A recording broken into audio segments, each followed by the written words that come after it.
शिशु रोग एवं स्त्री प्रसूति रोग से संबंधित संपूर्ण स्पेशलिटी हॉस्पिटल आपके शहर खंडवा में पिछले 8 सालों से गुर्जर हॉस्पिटल नौचंडी मंदिर के पास खंडवा। बच्चों के सब टीके लगाए जाते हैं। स्त्री व प्रसूति रोगों हेतु बिना टाके वाली लेप्रोस्कोपिक सर्जरी की सुविधा हमारे यहाँ उपलब्ध। आवश्यकता पड़ने पर दिए नंबरों पर संपर्क।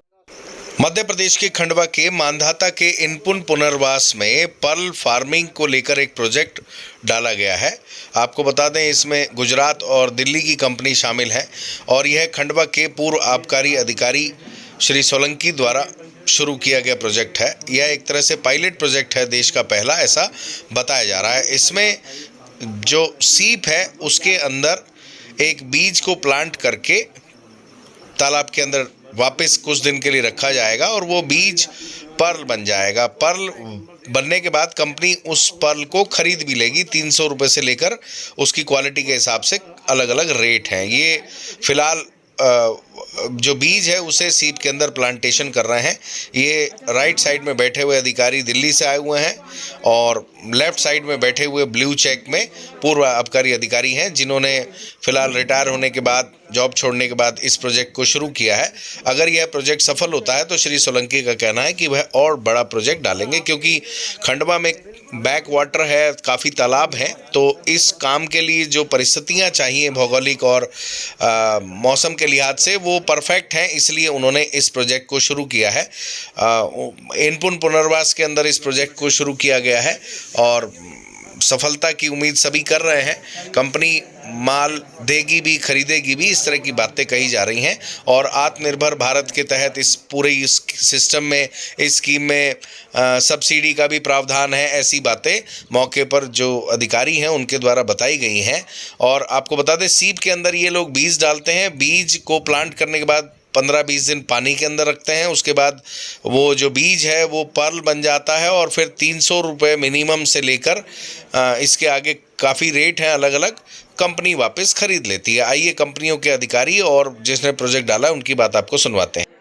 ये जनरली आप सभी जानते हैं कि सिप या तो समुद्र में होती है या गंगा के किनारे होती है ना। गंगा के किनारे जो है वो मीठे पानी की सिप है और समुद्र के किनारे जो होती है वो खारे पानी की सिप है। क्योंकि हमारे यहाँ अगर हम किसान भाइयों को या हमारे और भी जो लोग हैं जो इस प्रोजेक्ट को लगाने के लिए तत्पर हैं, उनको अगर हम कराएंगे तो ये प्रोजेक्ट मीठे पानी की शिप के लिए फेमस होगा। और ऐसी स्थिति में दरभंगा से ये सारी शिप आ रही हैं और उसको एक्वाकल्चर के माध्यम से हम अपने यहाँ के वातावरण के अनुकूल बना के और फिर तालाब में या टंकी में हम इन मोती की खेती को आगे बढ़ा सकते हैं, जिसमें 8 से 10 महीने में ये मोती पूरी तरीके से तैयार है।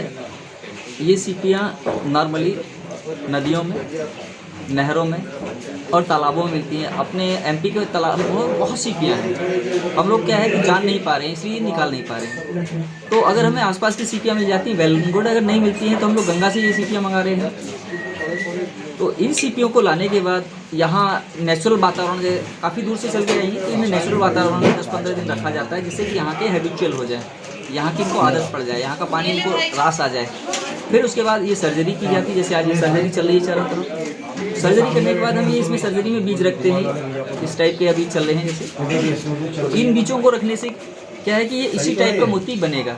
ये जो मोती बनेंगे इनको कल्चर्ड मोती कहते हैं। कल्चर्ड मोती बिल्कुल नेचुरल मोती की तरह ही असली मोती होते हैं। बस फर्क इतना है कि इसमें हम डिजाइन तय कर लेते हैं। नेचुरल मोती में डिजाइन तय नहीं होती है, बस इतना फर्क है। बाकी सारा प्रोसेस सेम टू सेम। अब जैसे ये जो मोती बने ये लहंगे में बनाए जाने वाले हैं, 5 लाख 10 लाख और बड़ी बड़ी पार्टियों में जो मिठाई इस्तेमाल किए जाते हैं वहाँ ये लगते हैं इस तरह से, जहाँ की जरूरत होती है उस हिसाब से ये लगाए जाते हैं। तो इसको आज आपने बना दिया, सर्जरी कर लिया है, तो 10-11 महीने में ये मोती तैयार हो जाता है। उसके बाद इसे हार्वेस्ट कर लिया जाता है और बेच देते हैं। जैसे जो है वाचे जी हैं बता रहे हैं कि कंपनी अपना बायबैक करती है, हर एक को अलग अलग, जैसा गोल मोती है इसका 300 रुपये पर मोती के हिसाब से लेते हैं, इसका है 100 रुपये मोती के हिसाब से लेते हैं। मुझे बताया तो चूँकि मेरे पास साधन थे, यहाँ पानी की व्यवस्था है, काफ़ी है, ज़मीन भी उपलब्ध थी, तो उसी आधार पर मैंने यहाँ पर टैंक तैयार करा दिया। सर की जो भी आवश्यकता है तो उस समय टैंक तैयार करा, जो भी सामान था वो सारी चीज़ें लाता रहा और मुझे ये प्रोजेक्ट बहुत अच्छा लगा है। और हम कोशिश करेंगे कि ये प्रोजेक्ट सफल हो सर के माध्यम से और फिर हम आगे चल कर और बड़ा प्रोजेक्ट 50,000 सीपी का, 1 लाख सीपी का हम आगे बढ़ाएंगे। क्या है, मेरा फार्म हाउस है और एज ए रेस्टोरेंट पर कभी कभी उपयोग करता था मैं, क्योंकि बाचे जी के संपर्क में आया तो बाचे जी ने मुझे कहीं और हमने फार्मिंग 10 एकड़ में हमने वहाँ दिया सीताफल के और इसके अमरूद के पौधे लगाए हैं।